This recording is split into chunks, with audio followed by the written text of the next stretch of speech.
There was a night when the most powerful man in the desert discovered that power could vanish without a single sword drawn. It did not leave him on a battlefield. It did not slip from his grasp across a negotiation table. No rival stormed his gates. No enemy crossed his borders. It left him in silence, in the privacy of his own chamber, beneath a ceiling painted with constellations of his ancestors. Sheikh Safir ibn Khalid al-Masim closed his eyes as a fever blazed through him like embers buried beneath summer sand. For 12 years he had carried an emirate on his shoulders without complaint.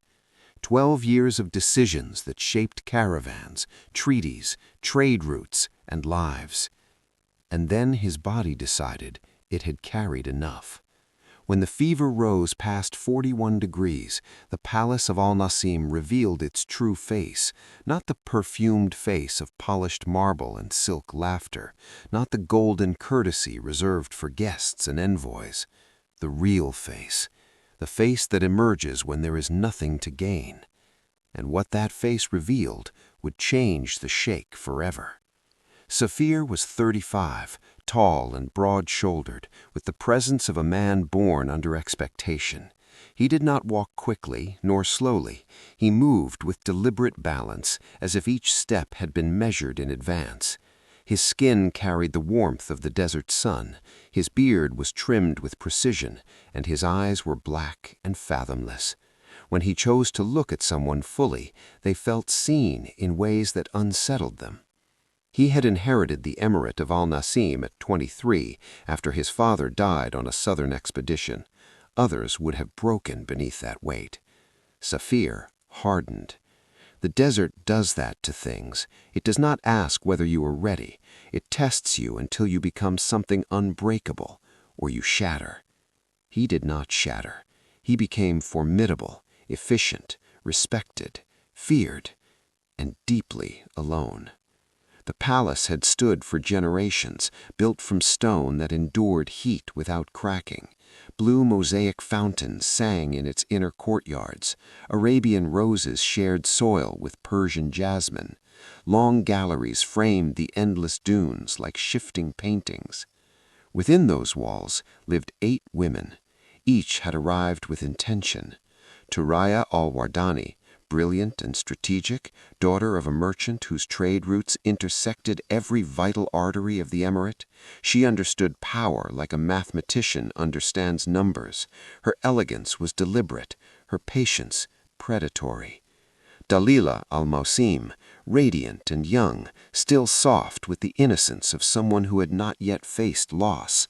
Rana al-Qudsi, thoughtful and philosophical, observing power rather than craving it. Sabah al-Faruq, whose voice could quiet birds mid-song. Widad al-Nassar, an artist in the kitchen who expressed devotion through nourishment. Manal Suberi, quiet and unreadable. Gessa al-Dahabi, charming, perceptive, and careful about when she appeared. And then there was Nura bint Daoud al-Sabah. She had arrived 2 years and 8 months earlier, with no caravan of trunks, only a worn leather suitcase that belonged to her father, a wooden box of medical texts she carried herself, and eyes the color of honey lit by sun. She had been recommended by the elderly physician who once served Safir's father. Nura had studied medicine and botany before returning home to care for her ailing parent. Her knowledge of herbs was precise, her clinical instincts steady. Safir had approved her appointment as herbalist without interest. He barely noticed her. Shadows are often overlooked until one day they become shelter. The fever began as fatigue, then a headache, then heat. Safir ignored it. A sheikh did not fall ill. Illness belonged to servants and travelers, not rulers. Until the map room tilted. The walls seemed to bend inward. The floor shifted like sand underfoot. He gripped the edge of the great table as dizziness overtook him. The thermometer read 41.5 degrees Celsius. The palace entered silent emergency. Dr. Salim diagnosed severe viral infection compounded by exhaustion and dehydration. Safir was confined to his chamber. Silk sheets, sandalwood bed, intravenous fluids. And then came the vigil. Each woman responded according to her nature. Taraya calculated. Dalila wept openly. Rana asked practical questions. Saba prayed. Widad prepared broth no one had requested. Manal withdrew. Gesa positioned herself where she would be seen. And Noura? Noura was in the medicinal garden under a full moon, harvesting white willow bark, the kind collected only at night when its properties were strongest. A young maid ran to her breathless. "The Sheikh has a high fever." "How high?" 41 and more." Noura did not rush to the bedside. She went first to her workroom. Willow bark, fresh ginger root, dried linden blossoms, mint to soften the bitterness, warm water with salt and honey for hydration. Her hands moved quickly, but not frantically. Panic clouds judgment. Care requires clarity. She carried the tray herself. Taraya stood at the chamber entrance, poised. "The doctor is attending him." "Has he had anything to drink?" Noura asked. Silence. Noura stepped past her. Inside, candles burned, adding unnecessary heat. The air was stagnant. She opened the windows. "It's cool outside," the doctor warned. "He is burning inside," Noura replied gently. The candles were extinguished. Fresh air entered. She approached the bed. "Safir," she said softly, not loudly, not timidly, just steady. He opened fever-bright eyes. "What is it?" "Willow and ginger. It will help your body lower the heat. The doctor has given fluids. This does something different." He studied her face through the haze. "You are the one from the garden?" "Yes." A pause. "All right." It was the first time in years he had agreed without demanding full explanation. She lifted him carefully. He drank. The night deepened. By midnight, Taraya withdrew gracefully. By 1, the doctor left instructions. By 2, attendants dozed. At 3 in the morning, Safir opened his eyes into a clearer space. The fever had lowered slightly. The room smelled faintly of roses and night air. Noura had fallen asleep in the wooden chair beside his bed, back straight, head tilted gently, a damp cloth still resting in her hand near his. She had not arranged herself beautifully. She had not posed. She had stayed. Safir watched her. His father's voice echoed from memory. "When you do not know who loves you, look for the one who remains when there is nothing to gain." He understood it at last. Recovery came slowly.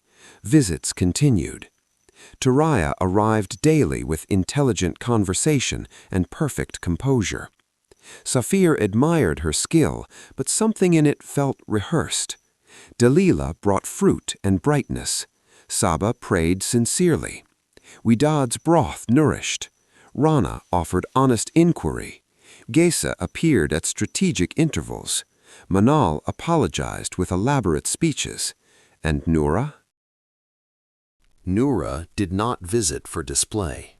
She came with infusions, with recorded temperature readings, with a book on astronomy she remembered he once mentioned loving as a boy. She did not linger unnecessarily. She asked direct questions. She left quietly. He began to anticipate the sound of her footsteps in the corridor. When she entered, something inside him settled. On the 4th day, he sent for her under the pretext of discussing manuscripts. They spoke for 90 minutes about her childhood in a remote village where her father treated patients who walked for hours, about learning that the human body is resilient and fragile at once, about stars he once studied from the palace roof with an old cook who knew constellations by heart, about the desert not as burden or throne, but as honesty itself. When she left, Saphir realized he had forgotten for the first time in years that he was a ruler. He had simply been a man in conversation. On his final evening of recovery, he requested a simple meal for two: rice with lamb, bread, dates, tea. Noura hesitated at the doorway when she saw the table. "Please," he said. They ate beneath the full moon. Midway through the meal, he set down his cup. "The night I fell ill," he began, "why did you stay?" "You had a fever and required supervision. That is not all." She inhaled slowly. "My father taught me that when someone needs help and you are able to give it, the only reasons not to are fear or calculation. I felt neither." A pause. "And?" he pressed gently. She met his gaze. "You matter to me, not the title, the person." Silence settled between them like soft sand. He asked quietly, without armor, "Would you remain, not as herbalist, but as the one I choose to stand beside me, not for position, simply because when you are here, I feel aligned?" She extended her hand across the table. "Then begin by telling me your name," she said, without title. He smiled, a smile that lightened him. "Saphir." She repeated it as though it were newly meaningful. "All right, Saphir, then let us speak." Change did not arrive overnight. Conversations followed, objections from advisors, questions of lineage. Saphir listened, then answered calmly. "The emirate needs a ruler who knows who he is without his armor. Illness taught me that, and the only person who showed me truth without calculation was Noura bint Daoud al-Sabah. If that is not the lineage we need, then we have misunderstood lineage." The wedding took place in the medicinal garden in spring, not in the marble hall, among willow and jasmine. She wore deep green, her hair flowed freely, her expression was steady, grounded. He waited between the plants she had tended for years.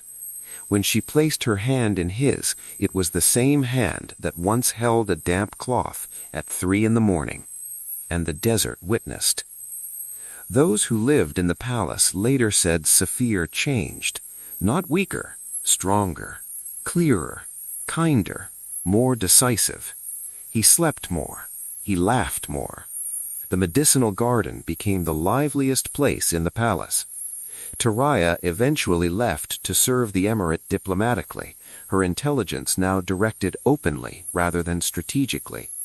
Respect grew where rivalry once stood. And on certain full moon nights, if one walks the gallery overlooking the garden, it is said you may see Saphir and Noura seated on a stone bench among roses and willow trees, speaking not of statecraft, but of stars, of herbs, of ordinary things made sacred by shared presence. Saphir learned that love does not arrive perfumed and perfected.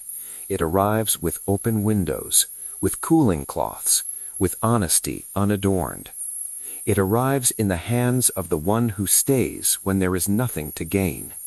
And the desert, ancient, patient, eternal, kept the story, as it keeps all true things, buried gently beneath shifting dunes, waiting for hearts ready to understand it.